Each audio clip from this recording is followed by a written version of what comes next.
Welcome my friends. Today I'm going to show you how to paint white magnolias on black watercolor paper step by step. You'll find the reference photo linked in the description below. All you really need is some white gouache and optionally a white gel pen or marker. The techniques I'll demonstrate will also work beautifully on any toned or colored paper, not just black. We'll begin by sketching the flower by hand. I get a lot of questions about how I create these outlines for my watercolor and gouache work, so I'll walk you through my process and share tips that will help you draw any flower with more confidence. Then we'll enhance the sketch with some white gel pen details. This is entirely optional, and move on to painting inside those lines, building a lovely grayscale blend with gouache. I'll share some of my favorite techniques for working with white gouache along the way, and in the final step, I'll show you how to add some folk art inspired decorations to bring your magnolia to life with some charm and whimsy. I often use these details in my commercial work, like book illustrations and Canadian coin designs, so I'm delighted to share them here. And for this demo, I'm painting in my limited edition Etcher sketchbook, which includes cold pressed paper, hot pressed paper, and black paper, all in one square book. Thank you to everyone who supported this collaboration. Your copy should be arriving this month, along with a link to the real-time version of this tutorial, plus 2 bonus tutorials using traditional watercolor techniques like wet on wet and line and wash. I'll also be posting everything on Patreon so my patrons can follow along at their own pace. Now let's dive in and paint some magnolias. I'll start by sketching the magnolias using a white water-soluble pencil so the lines are easier for you to see on screen. You can absolutely use a regular pencil if you prefer. It works just as well. Before jumping into the petal details, I recommend mapping out the tips of the petals first. This gives you a clear sense of the flower's outer boundaries and helps center the composition on your page. When sketching any subject, always begin with the larger shapes and work towards finer details. In this case, the central flower fits roughly into a circular shape, but rather than drawing a full circle, I simply marked the tips of each petal. This creates an invisible frame to guide the rest of my drawing. And it also ensures the flower sits nicely within the space of my paper. My second tip is to find the flower center. So you may have noticed that I marked up the center of my magnolia where the stamens are, the point from which all petals radiate. This step is key to making your sketch feel natural and proportional. Once you found the center, simply connect the tips of the petals to this point. You'll start to see the full shape come together, petal by petal. And now that the first flower is done, we can move on to the second one. This time it's viewed from the side. In the reference, the stamens aren't visible, but you can imagine where the base of the flower would be and sketch that point lightly. Again, you also want to find the tips of the petals and then connect them back to this imaginary center. And another piece of advice that I find really helpful for sketching flowers is to find the central axis of each petal, an imaginary line that divides the petal in half and defines its direction. This helps me shape each petal symmetrically, and you can erase these lines later. They're just a useful guide. Next, I will sketch the branch in the top right corner, simplifying the reference slightly and adding an extra leaf for balance. Feel free to improvise a couple of foreground leaves as well. This helps fill out the composition and gives your piece a more natural finished look. Finally, I'll erase any extra unnecessary lines and anything that feels a little too heavy, and with that, our sketch is ready to paint.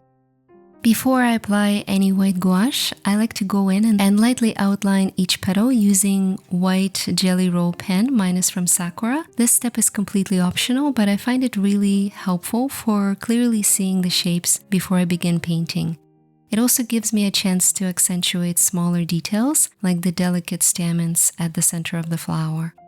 If you don't have a gel pen, you can achieve a similar effect using thick white gouache and a size 0 or 00 brush. But in my experience, the gel pen is just easier and more precise, especially on black paper. These jelly rolls glide beautifully and create super crisp, opaque lines with minimal effort. I really enjoy using them not only for painting prep, but also for journaling, decorative borders, or adding final highlights on toned or colored paper. There is something incredibly relaxing and satisfying about watching the bright white ink appear instantly against the dark background. I'll leave a link to my favorite pens in the video description if you like to try them too. Now we're ready to begin painting with white gouache. I'm starting by diluting my gouache with water to a milky consistency, very similar to watercolor. I avoid using thick, creamy paint at this stage for two important reasons. Gouache that's too thick can leave very heavy, visible brushstrokes, especially on smooth paper like this. Using a more diluted mix allows me to build beautiful variations in value from light to dark, which helps create a more realistic sense of light, shadow, and form, making the flower feel more three-dimensional. When I apply the first layer of color, I start near the tip of the petal and then dilute it further with clean water as I move towards the base where the stamens are. If you're used to painting on good white cotton paper, you might notice the blending here feels a bit different. The gouache tends to sit on top of the surface rather than sinking in, and that's totally normal for cellulose-based mixed media paper like this. The key is to gently coax the paint with the tip of your brush to soften these transitions. One of my favorite tricks here is lifting paint to create delicate organic lines and revealing the darker paper underneath. I use a clean, damp, flat brush. All my brushes are from Escoda, by the way. This one is called Kronos. I simply rinse it, blot it on tissue paper, and then gently lift a faint line down the center of the petal.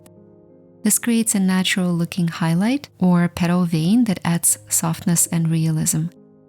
Feel free to add as many of these lifted lines as you like. We'll be adding more definition later with our gel pen.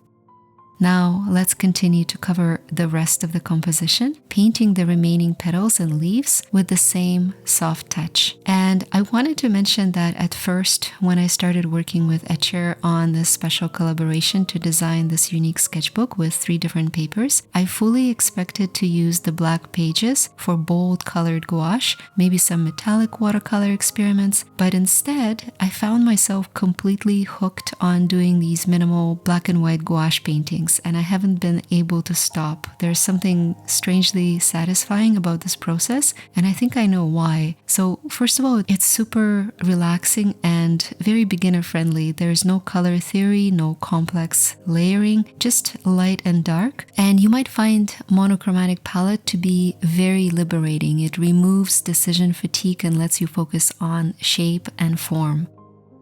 Limiting yourself to just 2 values, black and white, actually sparks creativity, and it forces you to think differently, step outside of your usual color palette and your habits, and try new approaches. So if you've been feeling a little stuck in a creative rut, I highly recommend giving this a try. It's a simple, relaxing, and honestly very addictive. So now for the stamens in the center, I switched to a much thicker gouache consistency, something like yogurt or sour cream. This richer texture makes the stamens really stand out and appear bright against the darker background and the lighter petals. And this wraps up this stage of the process. We've now established our foundational values and we're ready to add those finishing touches in the next step. There are 3 things I'm going to do in this final step to bring everything together. First, I'm bringing back my white Jelly Roll pen. You can also use thick white gouache with a very fine brush if you prefer. I'm using it to gently trace some petal and leaf veins throughout the piece. Just make sure your painting is completely dry before doing this, otherwise the pen may clog or skip. If that happens, don't worry, just wipe the tip clean with tissue and you're good to go. I also decided to sketch in a few extra petals in the backgrounds just to fill in some of the empty space and balance the composition. Then, switching to white gouache, I'll add a few bright crisp lines to enhance depth and contrast. Here's a little trick I love. As I trace over the outlines, I vary the thickness of my lines. just very subtle. This simple shift adds elegance and character to your line work. I use the same principle in one of my other Magnolia tutorials, but in reverse with black ink on white paper. It's one of my favorite ways to stylize line work. Just add a touch of saturated paint here and there to create contrast between thick and thin. For a final decorative flourish, I'll use the back of my brush to add a few folk art inspired details. I simply dip the wooden tip into creamy gouache and press gently to leave a small dot. The sizes vary naturally, and of course you can also draw these with your gel pen if you prefer a finer look. By the way, this is a perfect moment to hit the subscribe button if you haven't already. Next week we're switching gears back to painting colorful things. I'll show you this vibrant red tropical orchid, and I'll be walking you through every step. Subscribing is the best way to support my channel outside of Patreon, and I'd love to have you along for the next adventure. As always, thank you so much for watching and painting with me. I will see you soon.